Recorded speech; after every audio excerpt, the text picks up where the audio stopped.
ராமனுக்கும் ராவணனுக்கும் கடுமையான போர் நடந்து கொண்டிருந்தது. அப்பொழுது ராவணனுக்கு சில தீய நிமித்தங்கள் ஏற்பட்டன. ராவணின் இடது கண்ணும் இடது தோளும் துடித்தன. ராவணன் கழுத்தில் இருந்த மாலை அழுகி நாற்றம் வீசியது. இருப்பினும் ராவணன், இந்த மனிதனா என்னை வெல்லப் போகிறான், நான் வெள்ளி மலையை அள்ளி எடுத்தவன், இந்திரனை வென்றவன் என்று கூறினான். ராவணன், இந்த ராமனை நான் புழுவை நசுக்குவது போல் நசுக்கி கொள்வேன் என்று கர்ஜனை செய்தான். உடனே ராவணன் ராமரை நோக்கி 1000 அம்புகளை ஏவினான். அந்த அம்புகள் ராமர் இருந்த இடத்தையே மறைத்துவிட்டது. இதை பார்த்து வானரங்கள் அஞ்சி நடுங்கினர். விண்ணுலகத்தவரும் இதைக் கண்டு அஞ்சி நடுங்கினர். ராவணன் தன் தேரை விண்ணிலும் மண்ணிலும் சுழன்று சுழன்று சுத்தினான். அதேபோல் மாதலியும் ராவணன் செல்லும் இடமெல்லாம் அவன் முன் தேரை நிறுத்தி நிலை தடுமாற வைத்தான். ராவணன் அர்த்தசந்திர பாணத்தை ஏவி ராமரின் தேரில் இருந்த கொடியை அறுத்தெறிந்தான். உடனே ராவணன் ராமரின் தேரில் இருந்த கொடி அறுத்தெறிந்ததைக் கண்டு மகிழ்ச்சியில் ஆரவாரம் செய்தான். இதை பார்த்த கருட பகவான் ராமரின் தேரில் கொடியாக வந்து நின்றார். பிறகு ராமர் ஒரு சிறந்த கணையை ஏவி ராவணனின் தேரில் இருந்த வீணை கொடியை அறுத்தெறிந்தார். இதை பார்த்து கோபங்கொண்ட ராவணன் ராமர் மீது தாமதப்படையை ஏவினான். தாமதப்படை புயல், மழை, நெருப்பு என மாறி மாறி சுழன்று கொண்டு ராமரை நோக்கி வந்தது. ராமர் தெய்வ படைக்கலன்களில் சிறந்த அஸ்திரமான சிவாஸ்திரத்தை தாமதப்படை மீது ஏவினார். தாமதப்படை சிதறி வெவ்வேறு திசையில் போய் விழுந்தது. பிறகு ராவணன் ராமரை நோக்கி அசுராஸ்திரத்தை ஏவினான். அந்த அஸ்திரம் கோடிக்கணக்கான அஸ்திரங்களாக பிரிந்து நெருப்பு பொறியாக ராமரை நோக்கி வந்து கொண்டிருந்தது. ராமர் அசுராஸ்திரத்தை அக்னி கணையால் நொடிப்பொழுதில் பொடியாக்கினார். ராவணன் மறுபடியும் மண்டோதரியின் தந்தையுமான ராவணனின் மாமன் மயன் கொடுத்த ஒரு சிறந்த அஸ்திரத்தை ராமர் மீது ஏவினான். ராமர் அந்த அஸ்திரத்தை காந்தர்வ கணையை கொண்டு பொடி பொடியாக்கினார். ராவணன், இந்த ராமனை சாதாரண அஸ்திரத்தை கொண்டு வீழ்த்த முடியாது, நான் மிகச் சிறந்த அஸ்திரத்தை ஏவி ராமனை கொல்லுவேன் என்றான். பிறகு ராவணன் மாயாஸ்திரத்தை எடுத்து அதனை மலர்களால் அர்ச்சனை செய்து பிறகு சிவபெருமானை வழிபட்டு ராமர் மீது ஏவினான். அந்த அஸ்திரம் மறைந்த அரக்கர்களை, அதாவது இந்திரஜித், கும்பகர்ணன், அட்சயகுமாரன், அதிகாயன், மூலப்படை முதலிய அரக்கர்கள் எழுந்து ஆரவாரம் செய்வது போல் இருந்தது. இந்த அஸ்திரத்தை பார்த்து தேவர்கள் வானரங்கள் அஞ்சி நடுங்கினர். ராமர் இந்த அஸ்திரத்தை பெரியதாக பொருட்படுத்தாமல் ஞானாயஸ்திரத்தை ஏவினார். இதனால் மாயாஸ்திரம் இருந்த இடம் தெரியாமல் பொடியானது. மறுபடியும் ராவணன் மிகவும் பலம் பொருந்திய சூலாயுதத்தை ராமர் மீது ஏவினான். அந்த சூலாயுதம் ராமரை கொல்ல வந்து கொண்டிருந்தது. ராமர் அந்த சூலாயுதத்தை பொடியாக்க பல கணைகளை ஏவினார். ஆனால் அவை எல்லாமே சூலாயுதத்துக்கு முன்னால் பயனற்று போனது. சூலாயுதம் ராமரின் மார்பை நோக்கி வந்து கொண்டிருந்தது. இதை பார்த்து வானரங்கள் திகைத்து நின்றனர். தேவர்கள், இனி ராமர் உயிர் பிழைப்பது கடினம் என்று கண்கலங்கி நின்றனர். பரம்பொருளான ராமர் என்ற ஓங்கார ஒலியை எழுப்பினார். இந்த ஓங்காரத்தால் சூலாயுதம் பொடி பொடியாகி இருந்த இடம் தெரியாமல் போய்விட்டது.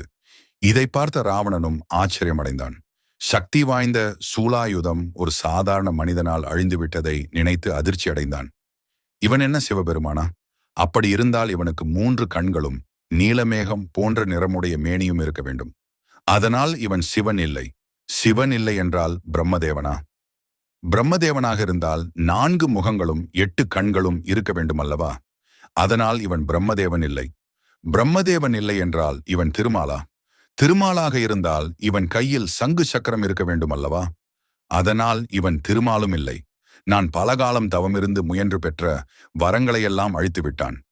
இவன் தெய்வப் பிறவியாக இல்லாத போது தவம் செய்யும் முனிவனாக இருப்பானா? அப்படி இவன் தவ முனிவனாக இருந்தால் இந்த இளம் வயதில் இவ்வளவு வலிமைகள் பெற இயலாதே. இந்த உலகத்தையே அழிக்கக்கூடிய இந்த சூலாயுதத்தை ஓங்காரம் ஓசையை கொண்டு அழித்து விட்டான். அப்படியென்றால் விபீஷ்ணன் கூறியது உண்மைதானோ? இவன் பரம்பொருளேதான். விபீஷ்ணன் கூறியவற்றை நான் இப்பொழுது உணர்கிறேன். இவன் யாராக இருந்தால் எனக்கென்ன? அந்த பரம்பொருளாக இருந்தால்தான் எனக்கென்ன? இவனை வெல்லாமல் நான் பின்வாங்க மாட்டேன் என்று எண்ணினான். பிறகு ராவணன் அரக்கர்கள் நிரம்பிய நிருதிப்படையை ஏவினான். ராமர் நிருதிப்படையை கருடப்படையை கொண்டு அழித்தார். பிறகு ராமர் ஒரு சிறந்த கணையை ராவணன் மீது ஏவினார். அந்த கணை ராவணன் கழுத்தை அறுத்துச் சென்றது. இதை பார்த்த தேவர்கள் அனைவரும் மகிழ்ச்சியில் துள்ளி குதித்தனர். ஆனால் அந்த தலை விழுவதற்குள் வேறொரு தலை ராவணனுக்கு முளைத்தது. பிறகு ராமர் மற்றொரு சிறந்த கணையை ஏவினார். அந்த கணை ராவணனின் கரங்களை அறுத்துச் சென்றது. அதேபோல் ராவணனின் கரங்கள் நிலத்தில் விழுவதற்குள் வேறு கைகள் முளைத்தது. ராவணன் மாதலியை நோக்கி ஒரு கணையை ஏவினான். அக்கணையால் மாதலி உடலில் இருந்து ரத்தம் கசிந்தது. ராமர் ராவணனின் பஞ்சமுகப் படையை ஆயிரம் கணைகளை ஏவி அழித்தார். ராமரின் இப்போரை பார்த்து ராவணன் நிலை தடுமாறினான். இதனால் அவன் வலிமையும் குறைந்தது. பிறகு ராமர் ராவணனை நோக்கி அம்புகளை தொடுத்தார். அக்கணைகள் ராவணனின் கவசத்துக்குள் நுழைந்து அவன் உடலில் துளைத்து வெளியே வந்தது. ராவணனின் உடலில் இரத்தம் ஆறு போல் வலிந்தது. சிறிது நேரத்தில் ராவணன் மயங்கி விழுந்தான். இதை பார்த்த ராவணனின் தேர்ப்பாகன் தேரை வேறு வழியில் திருப்பிச் சென்றான். இதை பார்த்த மாதலி ராமரிடம், பெருமானே, ராவணனை உடனே விரைந்து கொள்ளுங்கள். அவனுக்கு மயக்கம் தெளிந்து விட்டால் அவனை கொல்வது அரிதாகும் என்றான். ராமர் மாதலியிடம், தேர்ப்பாகனே, மயக்கத்தில் இருக்கும் பகைவரை கொல்வது பாவச் செயலாகும். இது ஆண்மகனுக்குரிய ஒரு வீரம் அல்ல என்று கூறினார். இதை கேட்டு விண்ணுலகத்தவர் மகிழ்ந்தனர். சிறிது நேரத்தில் ராவணன் மயக்கம் தெளிந்து எழுந்தான். தேர் போர்க்களத்தை விட்டு வந்திருப்பதை பார்த்து தேர்ப்பாகனிடம், அடே மூடனே, என் வீரத்திற்கு இழுக்கு தேடி கொடுத்து விட்டாய். தேவர்கள் என்னை பார்த்து சிரிப்பார்களே, நீ எனக்கு அவமானத்தை தேடி தந்து விட்டாய். இனி உன்னை கொல்வதுதான் சரி என்று தேர்ப்பாகனை கொல்லச் சென்றான். அப்பொழுது தேர்ப்பாகன் ராவணனை வணங்கி, அரசே, தாங்கள் வலிமை குறைந்து மயங்கி விழுந்ததால் தங்களை காக்கும் பொருட்டு நான் தேரை திருப்பி செலுத்தி வந்தேன். தங்கள் உயிரை காக்கவே நான் இவ்வாறு செய்தேன். இல்லையேல் தாங்கள் மாண்டிருப்பீர்கள் என்றான். இதை கேட்ட பின் ராவணனின் கோபம் தணிந்தது. பிறகு ராவணன் அங்கிருந்து போர்க்களத்தை அடைந்தான். மீண்டும் ராமருக்கும் ராவணனுக்கும் இடையே கடும் போர் நடந்தது. ராவணன் ராமரை நோக்கி சீறிக்கொண்டு 1,00,000 கணைகளை ஏவினான். ராமர் அக்கணைகளை எல்லாம் தகர்த்து எறிந்தார். பிறகு ராவணன் அங்கிருந்து மேகத்தின் நடுவே நின்று போர் புரிந்தான். ராமரின் தேரும் மேகத்தின் நடுவே சென்று ராவணனின் முன் நின்றது. ராமர் ராவணனை நோக்கி பல கணைகளை ஏவினார். அக்கணைகள் ராவணனின் உடலில் பல இடங்களில் துளைத்து வெளியே வந்தது. பிறகு ராவணன் அங்கிருந்து கீழே வந்தான். ராமரும் கீழ் இறங்கினார். ராவணன் தன்னிடம் இருந்த வாள், வேல், சூலாயுதம் முதலிய அஸ்திரங்களை ராமர் மீது ஏவினான். ராமர் ராவணனிடமிருந்த அஸ்திரங்கள் அனைத்தையும் துகளாக்கினார். ராமர் கடைசியில் மந்திரங்கள் கூறி பிரம்மாஸ்திரத்தை எடுத்தார். அக்கணையை ராவணன் நோக்கி ஏவினார். இந்த தெய்வீக கணை ராவணனின் மார்பை துளைத்து அவனின் உயிரை பறித்து புனித கங்கையில் நீராடி ராமரின் அம்புரா துணியை வந்தடைந்தது. ராவணன் அந்த இடத்திலே மாண்டு கீழே விழுந்தான். ராவணன் பெற்ற வரம், அவன் செய்த தவம், பிரம்மனிடமிருந்து பெற்ற சாகாவரம், சிவபிரானிடமிருந்து பெற்ற 3.5 கோடி ஆயுள் முதலியவை அக்கணையால் அழிந்தது. ராவணனின் கோபம், அவன் மனதில் இருந்த வஞ்சனை செய்யும் எண்ணங்களும் அவனின் வலிமையும் ஒழிந்து அவனின் முகம் பொலிவுடன் காணப்பட்டது. பிறகு ராமர் தேரை விட்டு கீழ் இறங்கி மாதலியை வாழ்த்தி அவனுக்கு விடை கொடுத்து அனுப்பினார். வானரங்கள், விபீஷணன் முதலியவர்கள் அங்கு வந்து ராவணனின் உடலை கண்டனர். விபீஷணன் ராவணன் மாண்டு கிடப்பதை கண்டு வருந்தினான். பிறகு ராமர் ராவணனை கருணை கண்களால் உற்று நோக்கினார். ராவணனின் முதுகில் இருக்கும் புண்களை பார்த்தார். இந்த புண்கள் போரில் ஏற்பட்ட காயங்களாக இருக்குமோ என்று நினைத்து ஐயமுற்றார். உடனே ராமர் விபீஷணனை அழைத்து, தம்பி விபீஷணா, உன் தமையனின் முதுகில் புண்கள் இருக்கின்றனவே, இப்புண்களுடன் நான் ராவணனை கொன்றது வெற்றியாகாது. இதனால் என் வீரமும் குன்றியது என்று வருந்தி கூறினார். விபீஷணன், அண்ணலே, என் தமையன் ராவணன் உடலில் இருப்பது வடுக்கல்தான். ஒருமுறை என் அண்ணன் ராவணன் திக்விஜயம் செய்தபோது யானைகளோடு போர் புரிந்தான். அப்போது யானைகளின் தந்தங்கள் தமையனின் முதுகில் ஆழமாய் குத்தியது. அதைதான் தாங்கள் வடுக்கலாக பார்த்து உள்ளீர்கள். இது போரினால் ஏற்பட்ட புண்கள் அல்ல என்றான். இதை கேட்ட பின் ராமர் சாந்தமடைந்தார். விபீஷணன் ராவணனை பார்த்து மிகவும் துயரமடைந்தான். விபீஷணனின் கண்களில் கண்ணீர் ஆராய் பெருக்கெடுத்து ஓடியது. ராவணன் மேல் விழுந்து கதறி அழுதான். அண்ணா, என்னை விட்டு பிரிந்தாயே, யமன் உன்னை பரமலோகத்திற்கு அழைத்து சென்று விட்டானே. நான் சொன்ன அறிவுரைகளை அன்றே கேட்டிருந்தால் இன்று உனக்கு இக்கதி நேர்ந்திருக்காதே. உன்னால் கவர்ந்து வரப்பட்ட சீதை ராமரிடம் ஒப்படைத்துவிடு. சிறை வைக்காதே என்று கூறினேனே, என் சொல்லை நீ கேட்கவில்லை. சீதையின் தவம், கர்ப்பு நெறி, அவளின் நஞ்சு பார்வை இன்று உன்னை கொன்றுவிட்டது. பிறரின் மனைவியை விரும்புவது பெரும் பாவமாகும். உன் பெண்ணாசையால் உன் உயிரையே தொலைத்து விட்டாயே. காமம் என்ற ஆசை உன்னை மட்டுமின்றி அசுர குலத்தையே அழித்து விட்டதே. சூர்பனகை சீதையின் அழகை பற்றி உன்னிடம் கூறி உன்னை இந்த நிலைமைக்கு ஆளாக்கிவிட்டாளே. இனி உன்னை நான் எப்பிறவியில் காணப்போகிறேன். அண்ணா, உனக்கு துணையாக எவரும் இன்றி பரிதாபமாக இறந்து கிடக்கும் உன் நிலையை கண்டால் என் நெஞ்சம் நெருப்பு போல் சுடுகிறதே என்று கூறி புலம்பி அழுதான். ஜாம்பவான் விபீஷணனின் இந்த நிலைமையைக் கண்டு அவனின் கண்ணீரை துடைத்து ஆறுதல் கூறினான். மதிநலம் படைத்தவரே, தாங்கள் இவ்வாறு புலம்பி அழுவது அறிவுடைமையாகாது. இவ்வுலகில் விதியை வென்றவர் யார்? விதி ராவணனை வேரோடு அழித்துவிட்டது. நீ அழுவதால் ஒன்றும் நடைபெறப் போவதில்லை. ஆதலால் நீ உன் தமையனுக்கு செய்ய வேண்டிய ஈமச் சடங்குகளை செய்வாயாக என்று கூறினான். ராவணன் இறந்த செய்தி மண்டோதரிக்கு தெரிவிக்கப்பட்டது. இதை கேட்டு மண்டோதரி கதறிக்கொண்டு ஓடி வந்தாள். வருகின்ற அவசரத்தில் அவள் கூந்தல் அவிழ்ந்து விழுந்தது. கரிய நீண்ட கூந்தல் அவள் பாதத்தை தோடும் அளவிற்கு கீழே விழுந்தது. மண்டோதரியுடன் ஏனைய மனைவிமார்களும் அரக்கியர்களும் உடன் வந்தனர். போர்க்களத்தில் இறந்து கிடக்கும் ராவணன் மேல் விழுந்து புலம்பி அழுதாள். என் ஆருயிரே, பஞ்சனையில் காண வேண்டிய உங்களை இன்று ரத்தம் நிறைந்திருக்கும் போர்க்களத்தில் காண நேரிட்டதே. உங்களின் வலிமை மிகுந்த தவம் மற்றும் நீங்கள் பெற்ற வரம் ஒரு சாதாரண மனிதனின் அம்பால் வீழ்த்த முடியுமா? உங்களை ராமனின் பாணம் வீழ்த்தி விட்டதை என்னால் ஏற்றுக்கொள்ள முடியவில்லை. என் கணவனை யாராலும் வீழ்த்த முடியாது என்று எண்ணியிருந்தேனே. சீதையின் பேரழகும் சீதையின் கற்பும் அவள் மேல் கொண்ட காதலும் சூர்பனகை இழந்த மூக்கும் தசரதன் போ என்று ராமனிடம் சொன்ன சொல்லும் எல்லாம் சேர்ந்து உங்களை கொன்றுவிட்டதே. ராமனுடன் பகை கொள்ள வேண்டாம். சீதையை சிறைப்பிடித்து வந்தது தவறு என்றும் சீதையை கவர்ந்து வந்தது அறத்துக்கு புறம்பானது எனவும் சீதையை ராமனிடம் சேர்த்து விடுங்கள் என்று எத்தனை முறை சொல்லியிருப்பேன். நான் சொன்ன சொல்லை நீங்கள் கேட்கவில்லை. நல்லது செய்தவனுக்கு நல்லதே நடக்கும், தீமை செய்பவனுக்கு தீமையே நடக்கும். உன்னுடன் பிறந்த சகோதரன் நன்மை செய்தான், அதனால் இன்று அவன் நலமுடன் இருக்கிறான். தாங்களோ தீமை செய்தீர்கள், அதனால்தான் இன்று இறந்து கிடக்கிறீர்கள். சீதையின் அழகில் வீழ்ந்த நீங்கள் உயிர் பெற்று வருவது என்பது இயலாத ஒன்று. பதிவிரதையின் கண்ணீரானது பூமியில் விழுந்தால் ஏதேனும் ஒன்று நடந்தே தீரும். அதுதான் தங்களை இன்று பழிவாங்கியது. பெண்ணாசை என்பது அழிவில்தான் முடியும். தங்களை இழந்த பின் இனி நான் உயிருடன் இருந்து என்ன செய்யப் போகிறேன் என்று கூறிக்கொண்டு ராவணனின் மார்பில் விழுந்தாள். அப்பொழுது மண்டோதரி பெருமூச்சு விட்டாள். அத்துடன் மண்டோதரியின் உயிரும் பிரிந்தது. இதனை பார்த்து அனைவரும் மண்டோதரி கற்புக்கரசி என்று போற்றி வாழ்த்தினர். பிறகு விபீஷணன் ராவணனையும் மண்டோதரியையும் ஒன்றாக வைத்து பன்னீரால் குளிர்வித்து மலர் மாலை சூட்டி சந்தனம் முதலிய வாசனை கட்டைகளை அடுக்கி அவர்களுக்கு தீமூட்டி இறுதி சடங்குகளை செய்தான். விபீஷணன் ராவணனின் ஈமச் சடங்குகளை செய்து முடித்த பின் ராமரிடம் சென்றான்.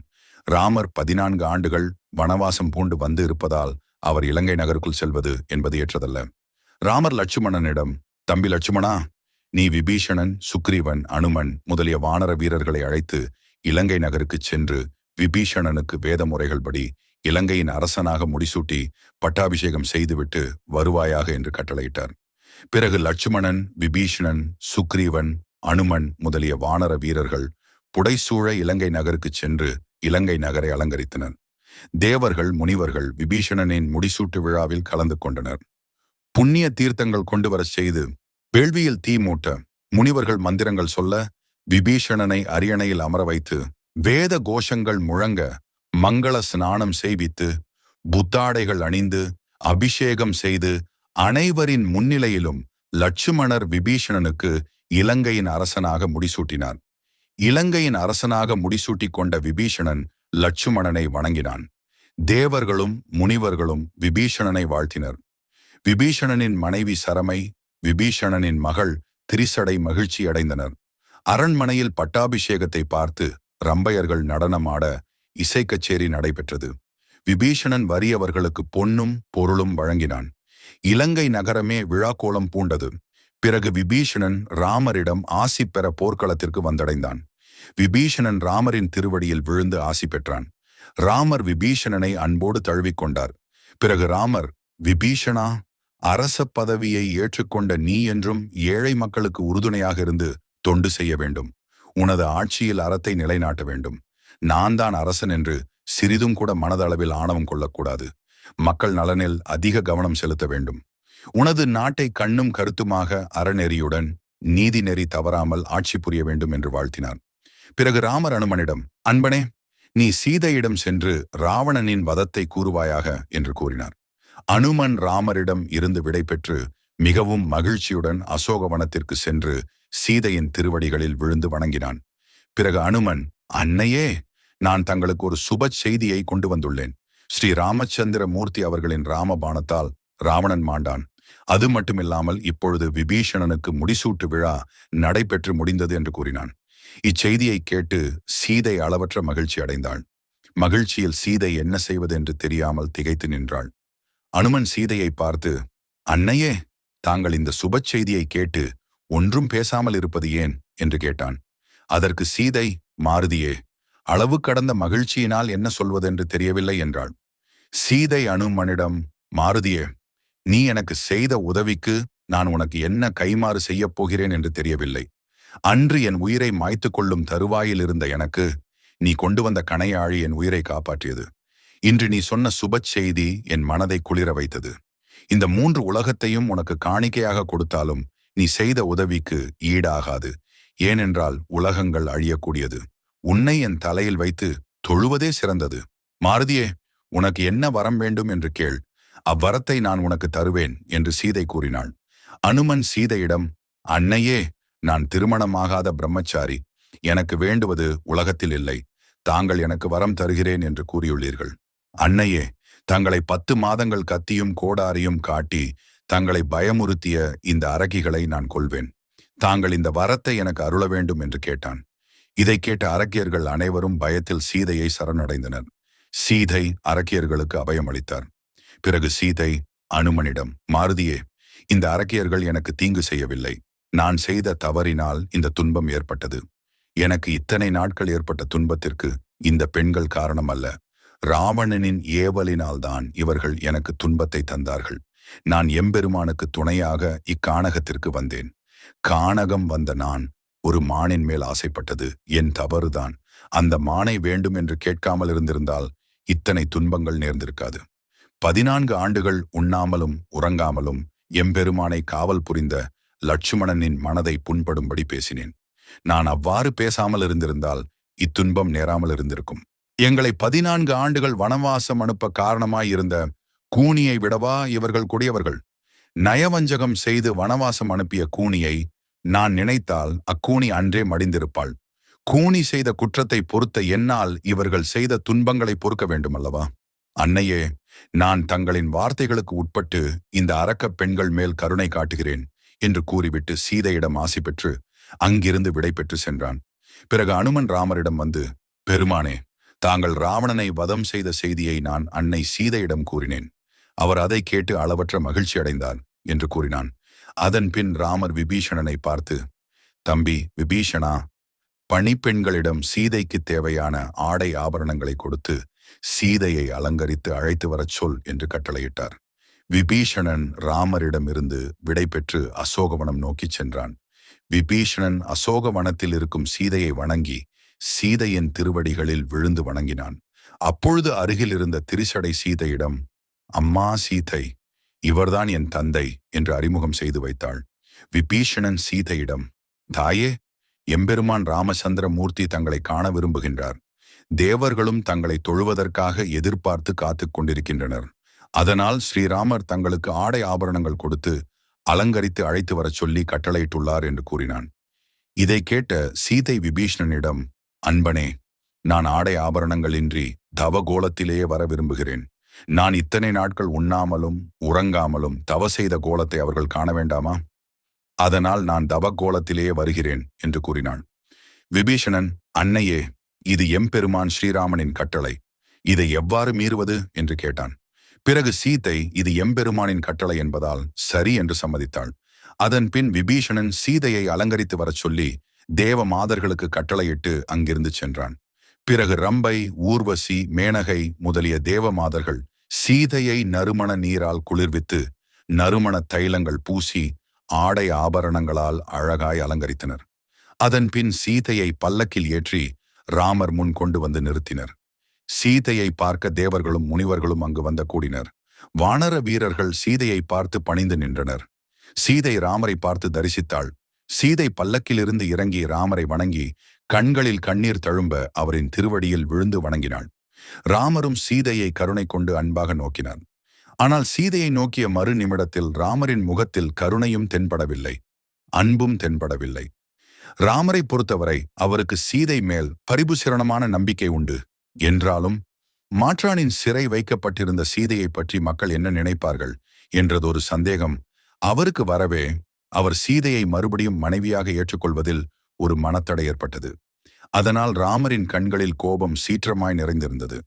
ராமர் சீதையை பார்த்து, ஜானகி, நீ நலமாக இருக்கின்றாயா? நான் உன்னை அரகர்களின் சிறையிலிருந்து மீட்கவே இவ்வளவு பெரிய யுத்தத்தை செய்தேன். உன்னை மீட்பதற்காக நான் கடலில் அணை கட்டினேன்.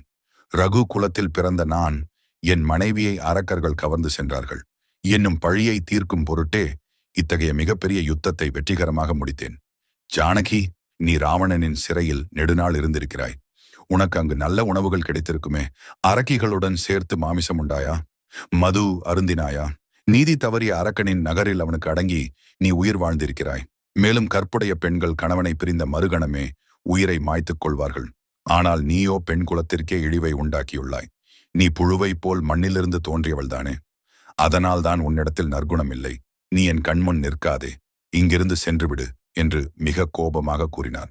ராமர் பேசிய கடுஞ்சோர்கள் எம்பெருமான் தனக்கு தரும் தண்டனை என்பதை சீதை உணர்ந்தாள். ராமரின் கடுஞ்சோர்களை கேட்டு அனுமன் கதறி அழுதான். வானர வீரர்களும் என்ன செய்வதென்று தெரியாமல் உருக்குலைத்து போய் கதறி அழுதார்கள். தேவர்களும் முனிவர்களும் ராமரின் கடுஞ்சொற்களை கேட்டு துடிதுடித்தனர். ஜெய் ஸ்ரீராம், வாழ்க வளமுடன்.